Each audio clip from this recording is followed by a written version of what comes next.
Good evening, everyone. Welcome to Horror and Hooch. I am Kay Bly of The Fifth Wall. I'm here with Jade Astro of The Fifth Wall and Desiree of Tempered Drinks. Tonight, we will be discussing finding horror in other genres. So we're going to try and, you can find horror anywhere. So we're going to see if we can pull out some horror from the fantasy genre, supernatural, and sci-fi. First, let's see what our drink tonight will be. Excited. Tonight's drink is for one of our shows. For the characters on this particular show, which I'm not going to get on show yet, they spent a whole lot of time drinking and on the beach. So I am preparing this drink called the Sneaky Beach, which, if you're familiar with it, it is usually a big batch party drink. But for our single servings today, I have scaled it down a notch. So your ingredients that you're going to need, we're going to start with a little bit Malibu. We've seen this already, y'all. You're going to need some pink lemonade. I love Simply Lemonade. This is the raspberry because it just tastes better. And then I got a little summertime exclusive. You're going to need some Ciroc watermelon. If you cannot find this, because it is a limited one, there is a Smirnoff watermelon, but I'm telling y'all, it's not as good. This just smells good when you get to it. It does. It smells like a Jolly Rancher. It smells smells like bubble gum to me. It smells so good. And then the last thing you need is some triple sec. So we're going to get into that in a little bit, but I'm going to let Miss Jean give us a little bit more information tonight. So, as we are trying to locate the horror in other genres, we have picked out 3 shows that we can kind of look at the horror elements from these genres from. We're going to look at Siempre Bruja, Always a Witch, which is a supernatural drama. We are going to look at Game of Thrones, which returns this Sunday, which will be our first look at Game of Thrones. We're going to revisit that later on, but we're going to right now try to pull out the horror elements from Game of Thrones, which is classified as a fantasy. And we are going to pull out the horror from the second remake of Twilight Zone, which is I guess more people would consider it a sci-fi show. So we are going to test the horror elements from 3 shows, which I definitely think that we can point out the things that, could have these different crossovers to horror genres. So before we get into those topics, let's get our drink on. Yay! My favorite part. First of all, y'all forgive me. My voice is trash today. This pollen is killing me. So if you don't hear me, look out for the drink on my page. I will post it. Anyway, we're going to start with our shaker. And make sure we got a little ice in that thing.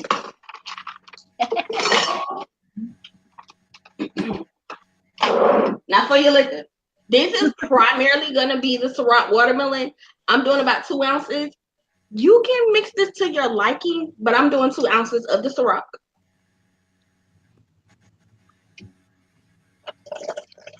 That's about 2 ounces. And then I'm going to do a half an ounce of your Malibu and a half an ounce of your triple sec, because they just to complement.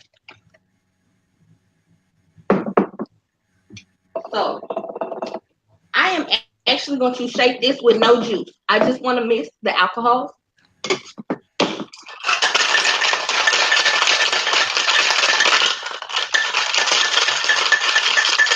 Always until you get a little nice froth on your shaker.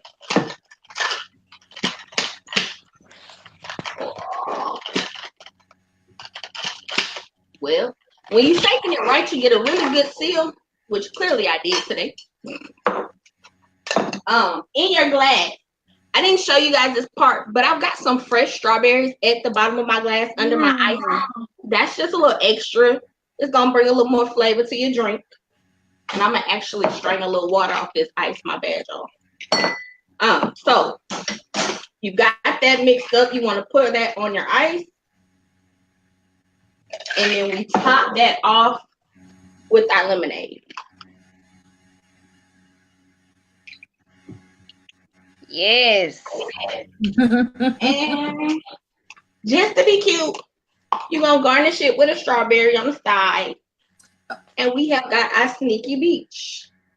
I just like the way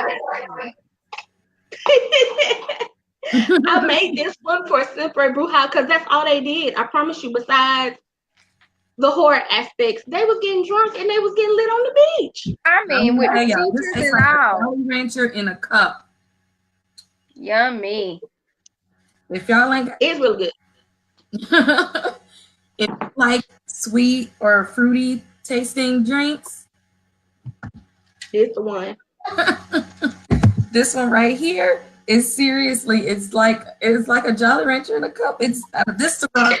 I would have never thought to get this if Desiree didn't say anything. And you know, this Ciroc watermelon is bomb. I'm really mad it's exclusive just for the summer.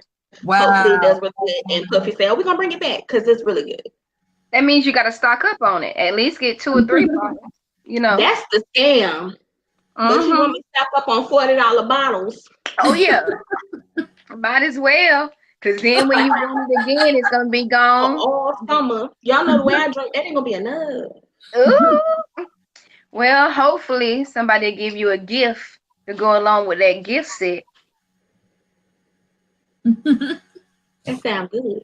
Yeah, you know, take a couple of shots of that watermelon. But it is yummy. And talking about Always a Witch, I want to go ahead and hop on into that. We're talking about how different genres crossing over into horror, and Always a Witch is on Netflix.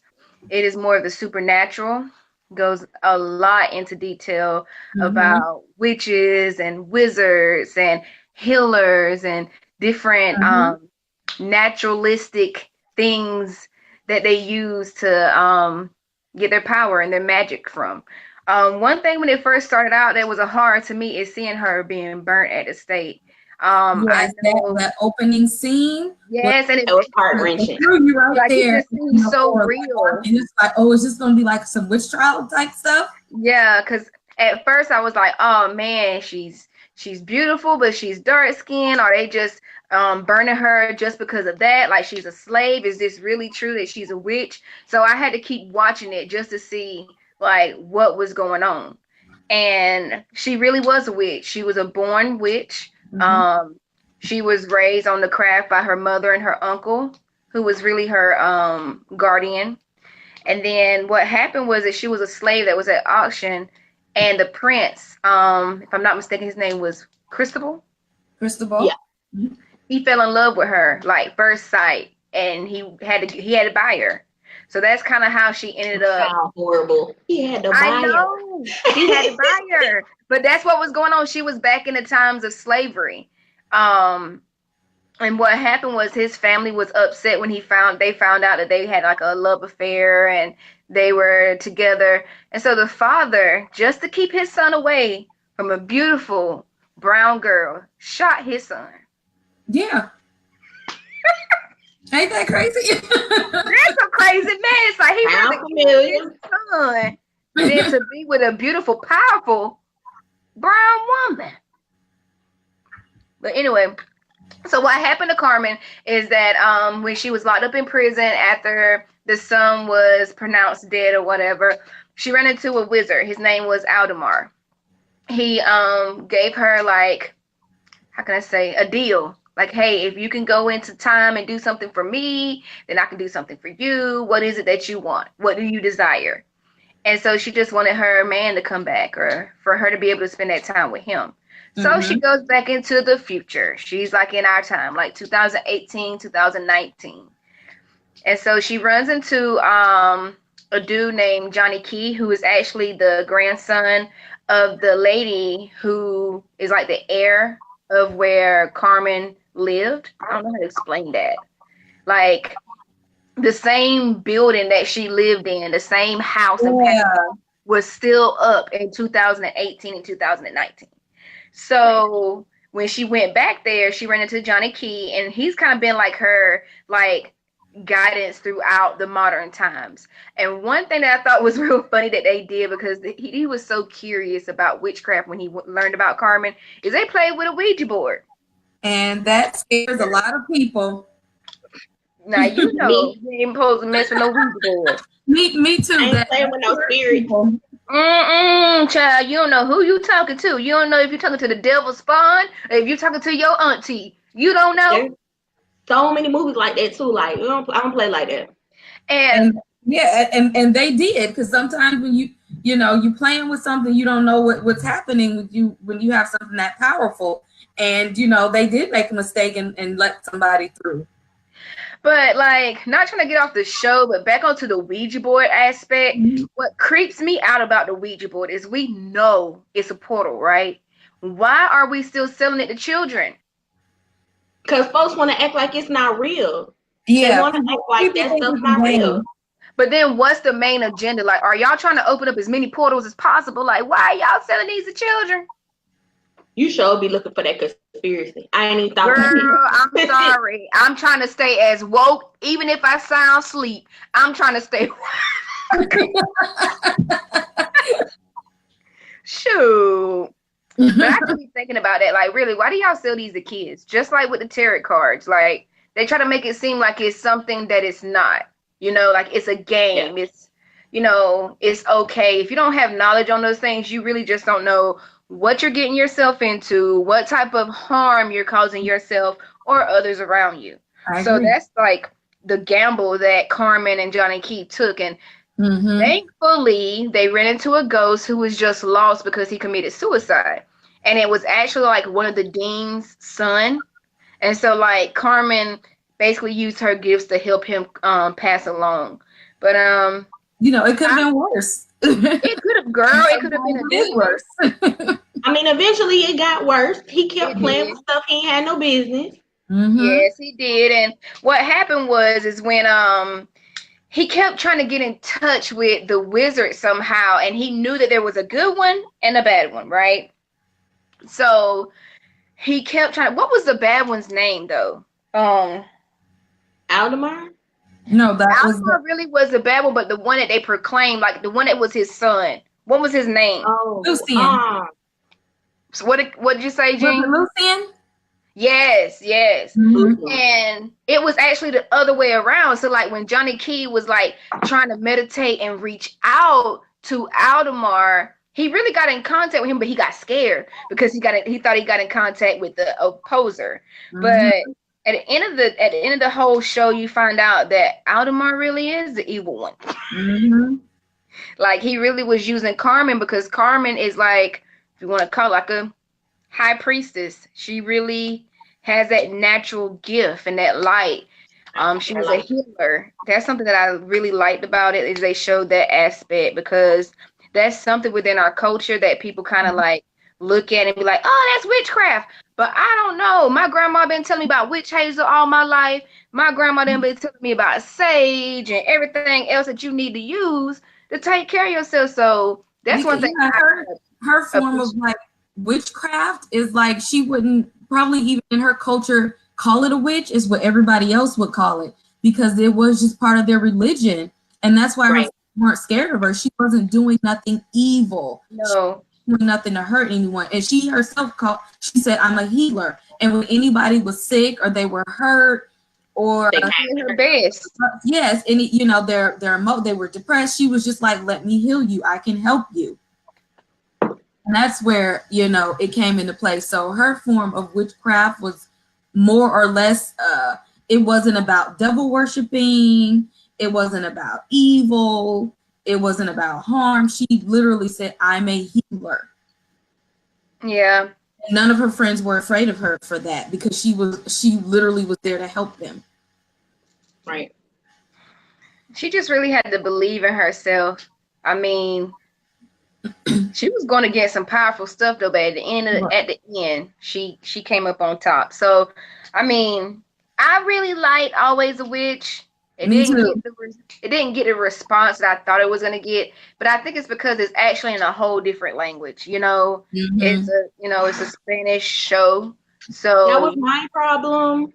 No, viewers, do not watch the English dubbed version. I promise you, it annoyed me more than like watching old kung fu movies. You Because see, know that's it why gonna I be was like used that. to it. I'm like, I watch kung fu movies, so voiceovers don't bother me. But a They lot usually don't, but this was just so horrible. It was like the voiceovers sounded like bad actors, like they were strictly reading off the paper. man, they had to make sure they kin folks that was bilingual got some change too. Cause I'm saying if one of y'all can, you know what I'm saying? If y'all can translate, I'm gonna hook y'all up. I didn't hate it. Even outside of the dub. Okay, I didn't hate the storyline. I just was annoyed at certain tidbits. I had to remind myself that this was not a US made show. Yeah. And so the slave thing is overdone in the US. And I'm tired of watching black girl, white slave owner saving her life. She's so in love. But I forget that this was in South America, y'all. So you got to cut them some slack. It's a little different down there. So I had to keep that in mind watching it. Like the storyline of it wasn't horrible. It kept me involved. It kept me like, okay, I'm gonna watch the next episode. I got to see what's gonna happen in the end. It just production was killing me. But I watch for that sometimes. So that's all. You want to know what it might be too? That might be a little off-putting to you. Have you ever watched Hispanic soap operas? Now I watch telenovelas all the time, honey, and I don't speak no Spanish. Okay, but here's the thing. Do you notice how extra dramatic they are compared to our soap operas? Right. Okay, so now take that and think about their TV shows and other things in media. It's gonna be a little extra. You're right. Because even when I watch the talk shows, it be over the they top. talk shows, man, them things be so flamboyant. Man, them things be more lit than Jerry. I'm sorry, Jerry, but you got to go ahead and hit up some South America, cause you're right. I didn't take that into consideration. So that possibly can be it. Cause I mean, yeah, just give it another try. Yeah, if they come out with a season 2, I'm watching. So I'll still watch it. Yeah. I'm gonna watch it. But speaking of witches, which is the effect of Game of Thrones. Now their witches were evil. True. Most of them. Yes. True. But especially with the Red Witch. The Red Witch. You know what? I don't know though. I gotta see this final season for her because it's something about her that made me feel like she wanna be on the right side, but we still ain't got that whole story. First, no. I don't know. We still ain't got that whole story behind her. Game of Thrones, y'all. If you have not watched season 1 through 7, I'm gonna tell you, you ain't got time.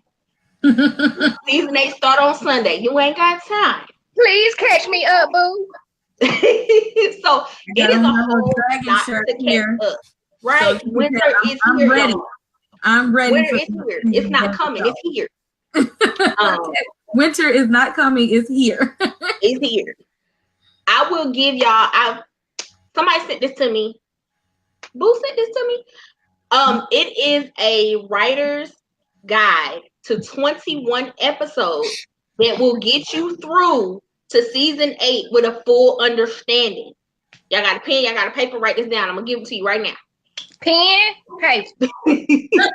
So if you backtrack to season 1, you need to watch episode 1, 2, 9, and 10. Don't ask me what those are right now. You hit season 3, you just need to watch 3, 6, and 9. I'm sorry, season 2, you need to watch 3, 6, and 9. Season that 3 don't even sound right. 3, 6, and 9. Season 3, you need to watch 3, 4, 5, and 9.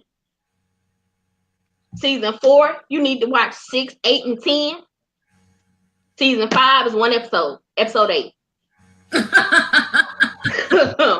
Season 6, you need to watch 5, 9, and 10. And then season 7, you need to watch 3, 4, and 7.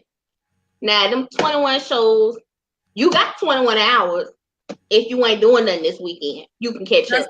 Once they watch a couple of them episodes, they're gonna want to see the whole season because you ain't gonna be able to stop yourself. This is true, but y'all just ain't got that kind of time. For those of you who ain't gonna watch and y'all just want to get into it, Game of Thrones is based so long ago. Like, and it's like made it's like a kind of medieval times world.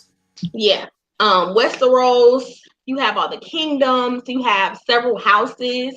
I am a team Targaryen, guys, but you have the Starks, you have the Lannisters, who else? Targaryens. It's a whole bunch of them. Yes. What is a Grey Worm? Oh, Grey Worm? Yes. He's a soldier. He is part of the Unsullied army. We'll get to we'll get to that. Okay. Right. So there are so many elements. The condensing this episode is about one throne, which is the Iron Throne. Originally, the most recent, the Targaryens ruled the Iron Throne for many years. That king at the time is the father of Daenerys Targaryen, who is one of the main characters, and he is known as the Mad King. Mad King lost his ever-loving mind, tried to kill everybody with wildfire. Wildfire is like this weird mystic potion in a bottle that bursts into flames. I can't describe it. You gotta see an episode. But King went crazy, tried to kill everybody. They dethroned Buddy.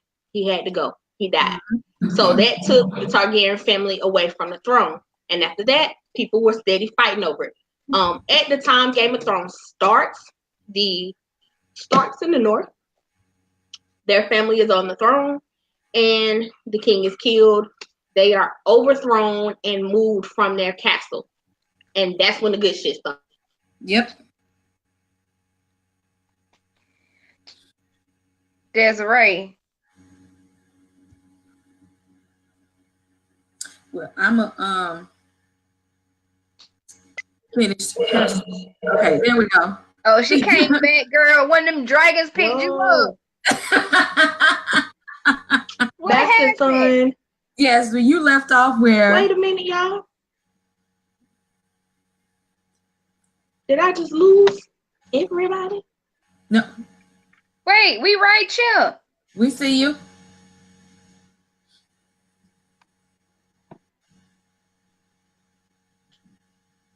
But she see us. Yes, we will bring her back. So let me take over for this Game of Thrones thing. So when we start off with after that whole Mad King thing happened, here we go.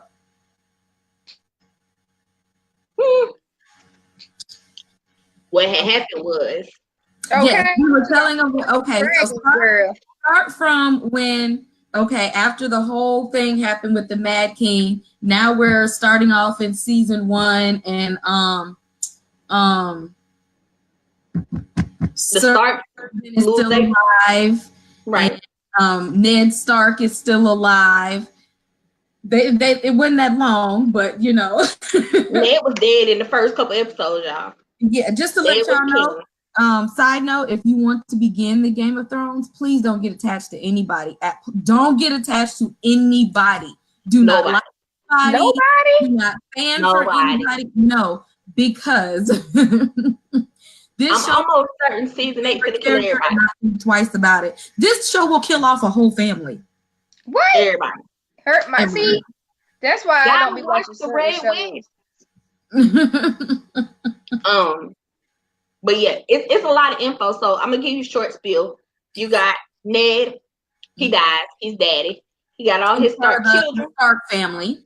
Yeah, he's a Stark, and at the time he was king in the north. So he was dead. They tried to overtake the north. The kids had to scatter. There was some alliance made, some marriages made, and families started uniting.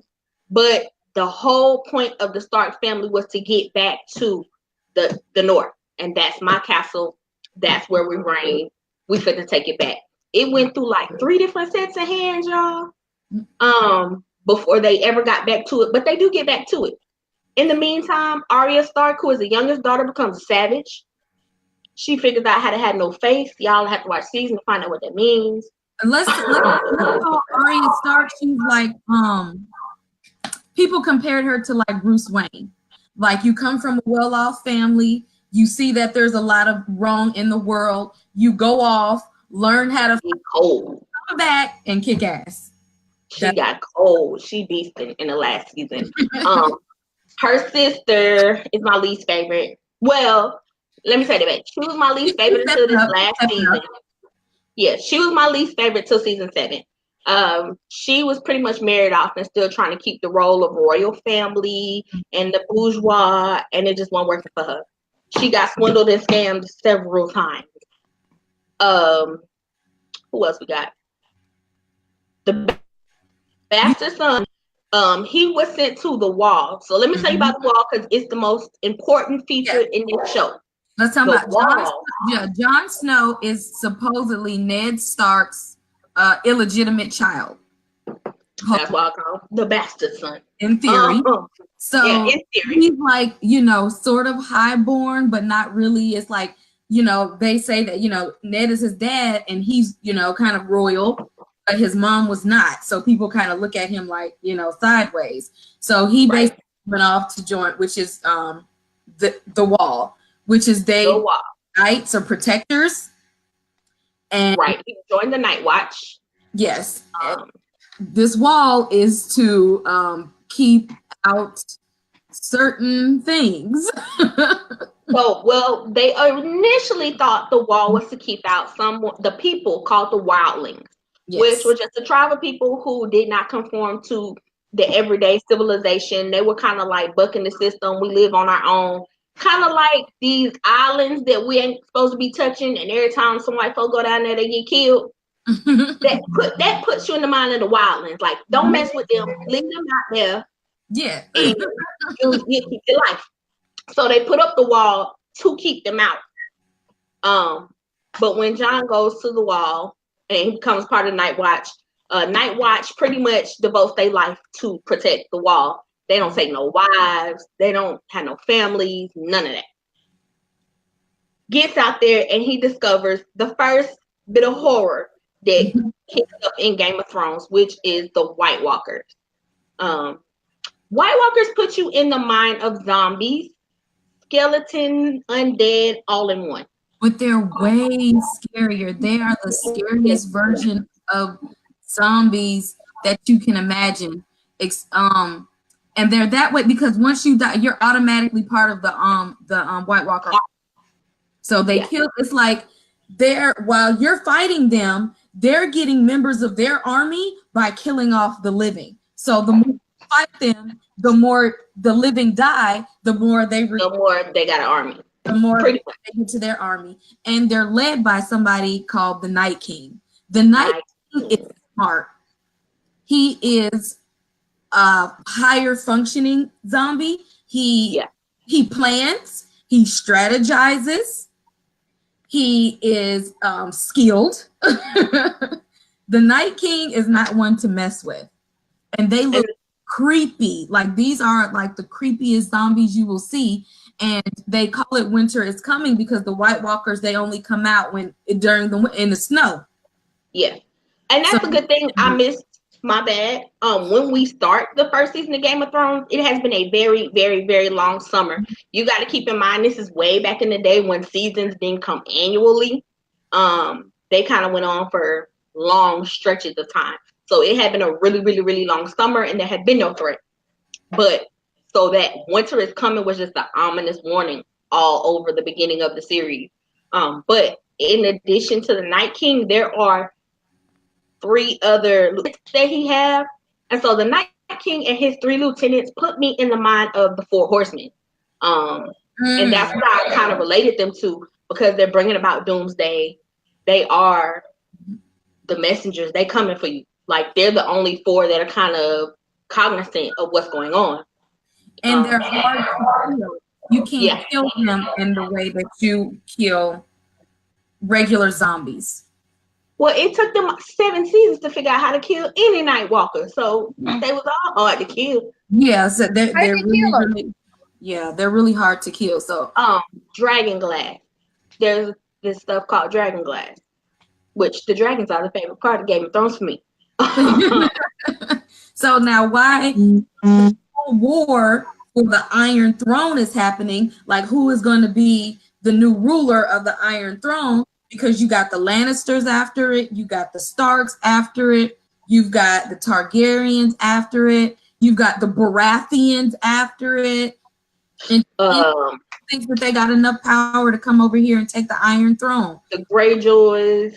Great, exactly. Everybody wants the throne. Boltons.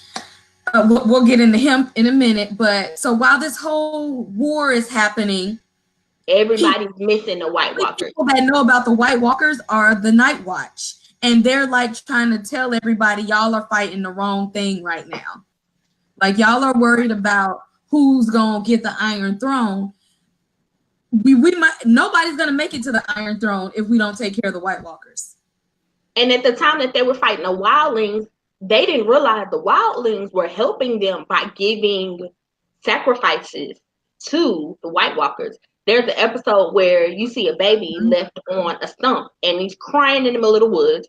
And that's the first time you see the White Walkers is you see this figure with blue eyes pick this baby up and then go, what happened to the baby? So the wildlings knew better, but because y'all don't fool with them and you done put them out in the wilderness, you don't know. So they, even in their messed up method, they were still like, we try not to make it so that they too much for everybody. Yeah. And the wildlings had a giant. They did have a giant. When I tell y'all it's way too much to give you everything, it is so much. Because I'm forgetting stuff like that. Eventually when you get to the end season where we are now, you got pretty much the 3 strongest powers, which are going to be Cersei Lannister, which her and her brother had some real incestuous stuff going on. They had a son who wasn't a rightful heir, but he ruled over King's Landing for a very long time, which is where the Iron Throne is. And he was a prick. I hated that kid. None of that. I hated that kid. And he had an alliance with the Stark. What's that other daughter name? What's Arya's sister name, y'all? Sansa. Sansa, thank you. See that how much she got on my nerves. Sansa was supposed to be married to him, and then they got into some religious, cultish type of thing. In the long run, but he died. Lannisters lost the throne. But where we are now, you have the Lannisters as a major power. You have the Targaryen, which Daenerys Targaryen started off with nothing in the beginning. And she went to lands and she was sold as a bride to the Dothraki. Dothraki is Jason Momoa all over. Everybody looked like Jason Momoa with no shirt and tattoos and long hair. But they were a tribe out in the outskirts who kept to themselves. But their women were not. They were seen, not heard. They were honored, but not revered. Like, we don't care nothing about y'all. Y'all here for a purpose. And what happened was Daenerys got into the leader of the Dothraki. She got into his mind. He felt something different with her. And she was gifted at their wedding with 3 dragon eggs. Here come my dragon. These eggs were supposed to be stale. We ain't seen dragons in ages. They weren't going to do nothing. They weren't going to be fertilized. They just were like decoration and pretty gifts. In the end, Daenerys walks into the flame with these eggs. She's burning the whole village down because her husband died, and that was her love, her true love. And when she set his body on fire, she went with it. But she comes walking out the flames with these dragon eggs that are now hatched. And she's unburned. So that was the cue. Oh, she the baddest right there. Everybody listened to her, and that was the beginning of her conquering. She went from village to city to island, and she started building an army, which she eventually ended up with the Unsullied army. The Unsullied, they kind of like the Night Watch, but to the extreme. They don't have no wives, they don't have no family, and they're castrated. Them poor babies ain't got nothing down there. When I heard that, I was like, "Are you serious?" So keep them away from women. Worried about it. Make sure that they stay focused on fighting. I want to fight too if I ain't got nothing down there. So she gets this big army. She shows her power, but she also shows her genuine heart for these people. Like, she freed the slaves, she killed all their masters, and she was like, I'm here for y'all. I am the queen. I run this shit, but I'm also here for y'all. Like, tell me what you need. Let me help you. And so that kind of makes her a good ruler, but a little soft. And she ends up with one of the Lannisters, the small Lannister. There's a midget, you guys. As Tyrion is like the OG. He don't say much. He sit back. He talk cash shit, but he know everything. And he ends up being her advisor in this last season. So he's very smart. He's really smart political strategist, and he can talk his way out of anything. He done talked his way out of several deaths. Yeah. Oh yeah, he came close to the end quite a few times. That's why I said don't get attached to nobody. I need him to talk to my student loan people I'm in debt. But no, so you got them, you got the Lannisters, and then you have Jon Snow. Now Jon Snow is the only one who really like, y'all, these White Walkers, this Night King is coming. Like, he's the only one that's had a hands-on conflict with the Night King, and the Night King is coming for him. So Jon convinces Daenerys, like, all right, we gotta do something. They coming. That's where we end up in season 8. They've gone to the Lannisters. They've showed them these Night Walkers and proven to them like there's a bigger thret. We gotta stop fighting amongst ourselves. Foolishness. We'll fight each other later, but right now, nobody's gonna make it to the Iron Throne if we don't take out these White Walkers. Do you think if Ramsay Bolton made it that he would be paying attention to the White Walkers, or he would still? No. Ramsay's a side story, and he was a psychopath. Yes, and that's where another element of horror comes in. Ramsay Bolton brings us the medieval torture. Yeah. He's easily. There is nothing to, and you know how sometimes you can identify with the villain? With Ramsay? No. Not Ramsay. No. You don't have no sympathy for him. You don't have no heart for him. No. It's nothing. He's straight psychopath. He's crazy. Yeah. He tortured, like he kills for fun and for sport. And laugh while he do it. But that's also the end of him, because you don't care about nothing. You gotta also think rationally sometimes, because you don't feed them dogs, bro. They will bite the hand that don't feed them. You feel me? I think other aspects of horror kind of reach back to like what we were saying earlier about Always a Witch. These things in those times were not horror.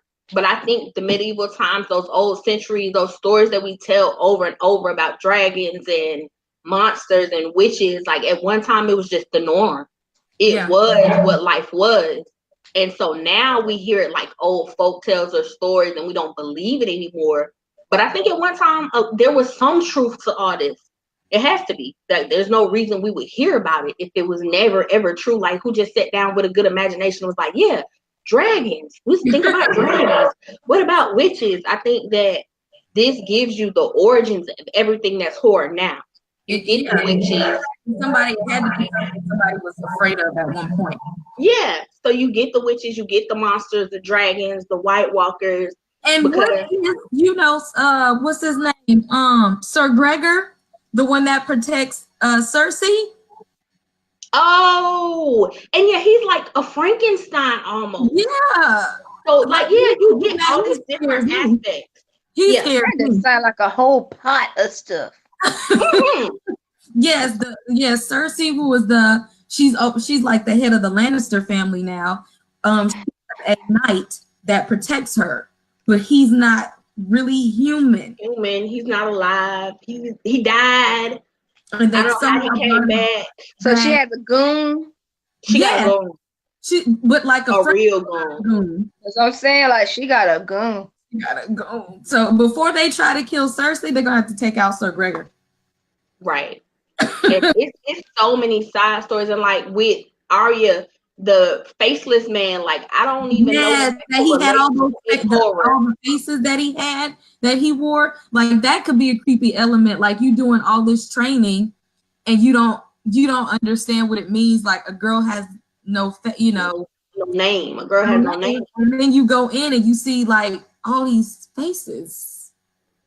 And you learn to put them on and take them off. Like I don't know if that was some kind of witchcraft, some kind of sorcery. I don't know. You don't know what that was. Because it was almost presented like a religious cult in the show. Yeah. And so, like I said, it's a little bit of horror in everything in this show. Mm-hmm. You just gotta pay attention. And I think that it doesn't just count for fantasy. It gives you a lot of elements. In his visions. True.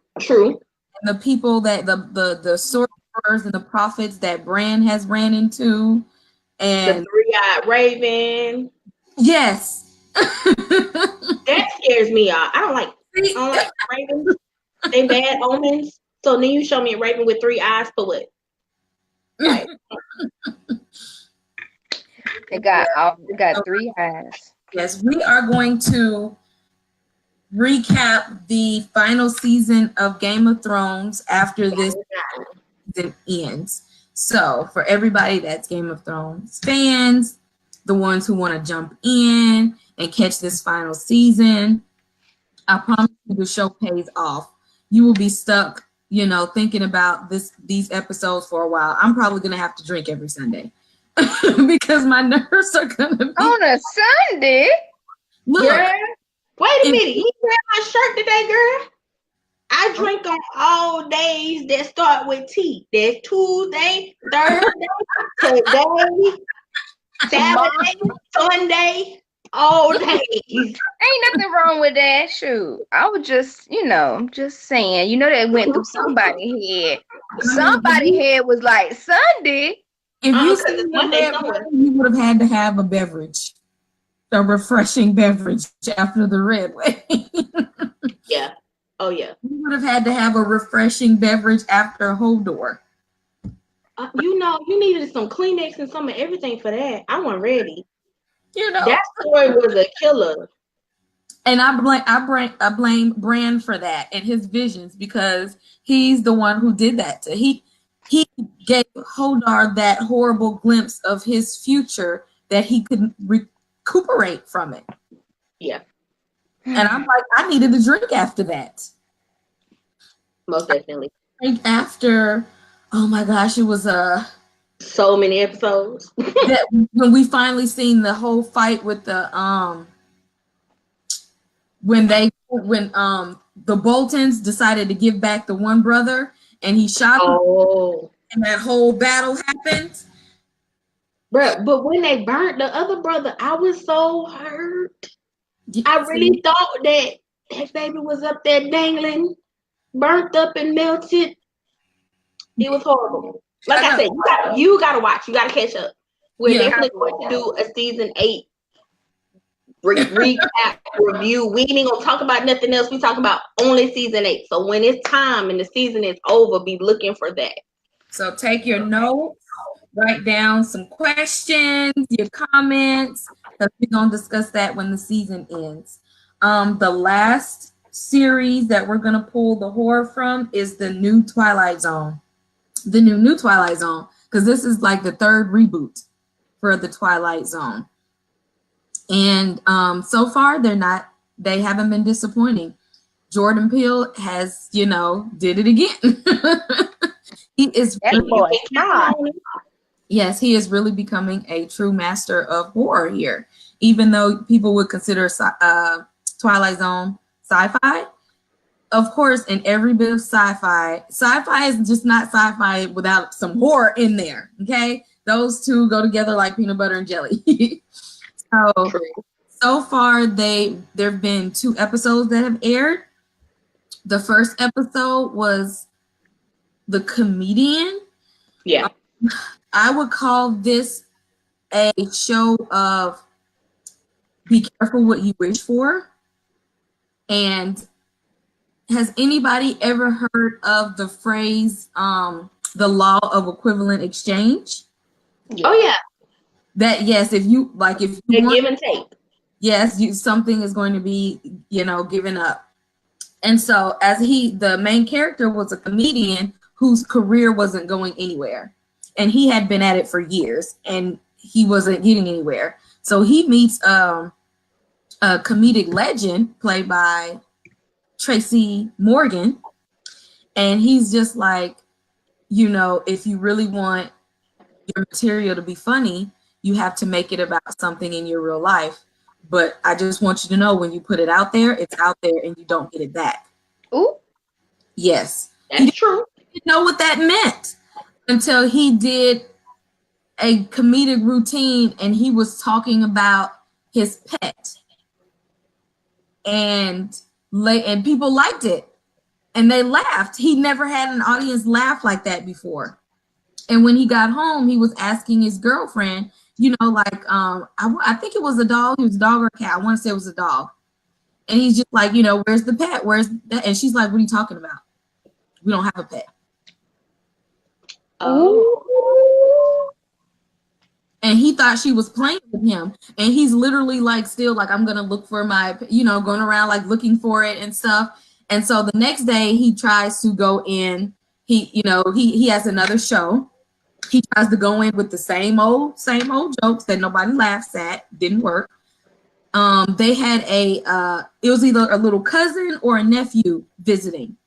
So he's just like, let me tell you about this little boy and how kids are and blah, blah, blah. And everybody, kids jokes are funny and how kids are. And then after the show, he goes, talks, backstage looking for the kid because he brought him to the show. Can't find him. Looking everywhere. He don't exist no more. Don't exist at all. And then that's when it clicked to him. Using material from his own life, although may be funny, after he uses it, that person or that thing is gone. He wiped out his girlfriend's whole career because he was lost in her career field. And he went back and talked to her I don't know why he didn't think this would happen. He knew by now, and he's just like, let's go hang out. And at this, as he put that material, because I think she was a lawyer. After he said that and it took that away from her, she worked in a restaurant. Man. Getting them tips. And she wished that, and it was just a dream in her mind that she could go off and be a lawyer and stuff. So by him bringing it back up to her, she felt offended. Why would you think that was funny? That's what I wanted to do with my life. Yes. So so it's even though he was finally getting the fame that he wanted, he lost it all. He was literally sacrificing everything. His life, yeah. Yes. So he had to learn that the hard way. And eventually he kind of sacrificed himself in that and started just talking about himself. Episode 2 is called Nightmare at 30,000 Feet, which is a remake. Now this episode has been remade. This is the 3rd installment. Wait, say that title again. This one's called, the second episode was Nightmare at 30,000 Feet. The original, I love the way they took that rhythm. Yes. So episode 2 this is the 3rd remake of that, which is pretty much the paranoid passenger of an airplane. Yes. I've seen that. Yes. I've seen the old one. He's like, someone is out there. Yes. So the way that they put a spin on it for this installment, the passenger, he gets on the airplane and he starts listening to a podcast about a plane crash that happened years ago. Okay. And the thing is, everything that's happening in the podcast about the plane is gonna crash, and everybody they found, but except for one person, and he's like, okay, like trying to tell everybody on the plane, this is what's gonna happen. Like he is kind of like a Final Destination moment, and he's just like, yo, plane is gonna crash. Like we have to save ourselves, and everybody's like, sit down, go away. What? Don't nobody want to hear that, you know. Tripping dog. And basically, what happens is he is what the episode makes you think is that it's a self-fulfilling prophecy, and that by the end of the episode, you end up thinking that he made the plane crash because his own paranoia. And they threw in Easter eggs from old episodes, like there was like a doll that was on the one of the originals, and like they would little gems, and just to let you know that the season of Twilight Zone, all the episodes are in the same universe. Gotcha. So they would have little pieces of like little stuff from other episodes, like they want to like pay attention to the little Easter eggs. So like that's the spin that they put on it. And basically he was, instead of looking at himself, he was thinking that other people were on the plane, like the Russians, or he's looking at this person and that person. Are you gonna do it? He the one. And his paranoia is the thing that caused it. The culprit. Yes. You can look at it in so many ways. It's just like it gave you that Final Destination moment, and you're like, the plane, you know, like they like the plane is gonna blow up, it's like it's gonna crash, you know, and he's panicking because the guy has PTSD anyway. Okay. So his PTSD is kicking in. He's panicking, and you know, it's like you kind of almost there with him, like, because you know you listen to this podcast and they're talking about this flight from this same airline, and you're right in there with them, like, dang, this is telling the whole story. And then it's like, if you think about it, like, what if he would have just stopped listening to the podcast? What if he would have just took something to put himself to sleep on that flight? Or listen to a flight and told him not to go. Because he's like a journalist or something, and she's like, this, where you go, this could trigger you. You don't want to listen. And so I am very interested and curious to see how the rest of this season plays off. He's got like a lot of stars, you know, in the series, and I'm interested to see his spin on new material and remakes of old episodes. So I'm trying to see where he's gonna take us with this. I'm excited. Yes. I'm annoyed because I got to pay for it, but I'm excited. See, they know that we would end up buying it because of other things like his track record. He doing good. So I gotta see it. Why not? I devoted my life to the previous 2 Twilight Zones. Like I can. Might as well. Of course, I'm gonna watch the 3rd reboot of it. I watched all of them. Right. That Forrest Whitaker. When was he Outer Limits though? No. He was Twilight Zone, wasn't he? I gotta look that up. I think he might have been Outer Limits. I think he might have been Outer Limits. All I know is I watched them. And my favorite episode to this day is that one with that doll. So I wonder is that doll gonna pop up anywhere in the near future? Even if come back. So, but it's just maybe just gonna be like, you know, just like a little gem or a little Easter egg. I think we are definitely doing big things in horror right now. Yeah, he was on Twilight Zone. Horror and everything. Twilight? Yeah, he did a second reboot. Something that we know our subject tonight is talking about how other things, different genres that have horror mixed into it. Not trying to prolong this, but one thing I've been watching and catching up on is Legion. Marvel. I watched that, yeah. And they had some horror aspects in that thing.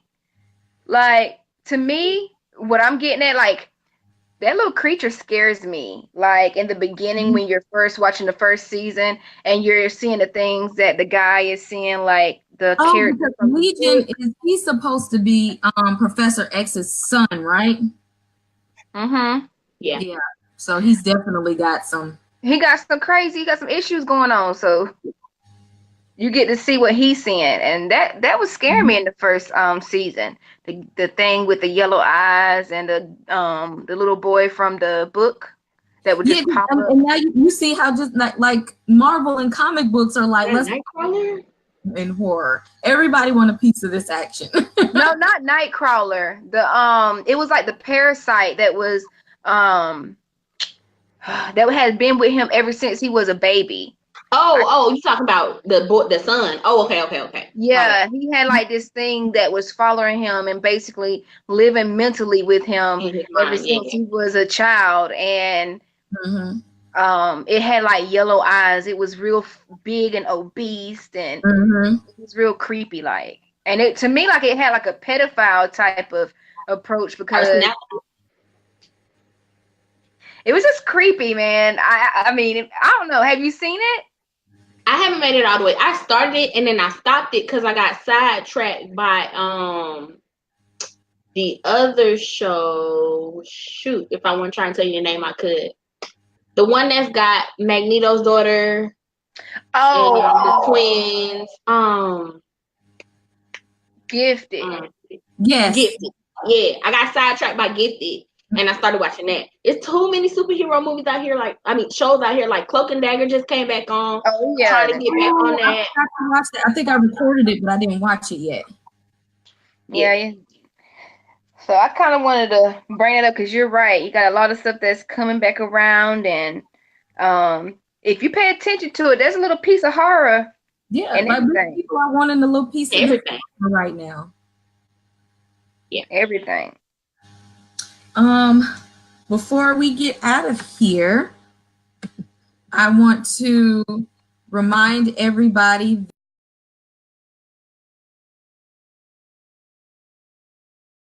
and hit us up. We're gonna be with the score throughout the year. So just stay tuned and follow us for more information on that. But yes, party on 420 in Atlanta. What is the venue? Artisan Bar and Gallery. Yep. Okay. 10 p.m. Pull up. Pull up. Our social media pages, live music. There are some great artists there. You guys gotta go see them. Some vendors as well. Bring a little cash, do a little shopping. Yep. Rogue, we use some of her music for our promos. She is awesome. You guys gotta go and see her live. She will get Very talented. Get you lit. Go to this party. Go see these live performances. These artists are great. You're gonna see some art from the Fifth Wall there. Go have fun. Enjoy that day.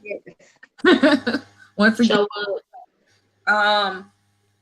So we are going to do a giveaway, and our next show we are going to have some merch for you. We are going to give away something for the Game of Thrones fans too. What that is, girl? This is a sigiled shot glass set. It gives you the Starks, the Targaryens, the Baratheons, and the Lannisters. So something for everybody in your house, because you know it's always a split house. This will be in the giveaway, you guys. So look out for those details. All right. Yes, follow us. We're going to do a giveaway. So if you participate in the giveaway contest, we will announce the winner on the next episode. Also, hopefully, fingers crossed, by the next episode, we will be able to show you guys the newest trailer from The Fifth Column, which is our show. We have a trailer for episode 2 that you guys are going to love. So please stay tuned. Please follow The Fifth Wall and The Fifth Column. You guys you're not going to want to miss this new trailer. Also, follow Desiree.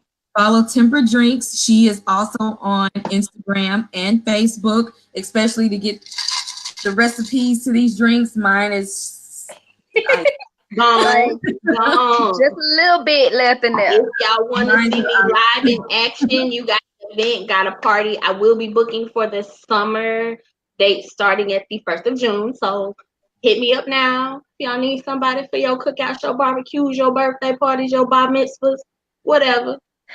And you do keep it lit every time. Every time.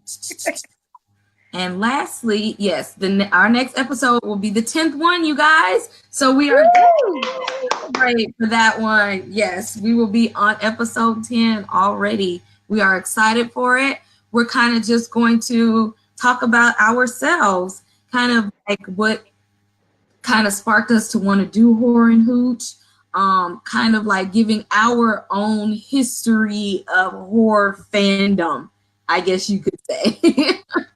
Yep. Kind of got us to the place where we became these big horror heads and kind of like building our careers around, the horror genre. We're going to talk about this column and all that good stuff. You're just going to kind of use this time to like get to know us and our horror fandom at that time. Interact with us. Yes. Sip something with us. We want you to come and talk about, being a horror fan yourself. What movies made you want to be horror fans? When did you start watching horror movies, or when did you start reading like horror books? Were you into Goosebumps books, Stephen King? All the above. Like, talk to us about your own horror fandom. We want to hear your stories too. Make sure you come and comment and all that good stuff and participate in our contest, because you might be the winner of this the Game of Thrones set and some Horror and Hooch merch. Exciting. Look out. Yes, it's going to be a fun episode for the next one. Please stay tuned. You're going to love it. Stick with us. Follow us, Fifth Wall, Fifth Column, Temper Drinks, Party on 420. And we will see you guys in the next couple of weeks for our 10th episode celebration. All right. Catch y'all later. Have a good night. Happy Game of Thrones Sunday. Don't miss it.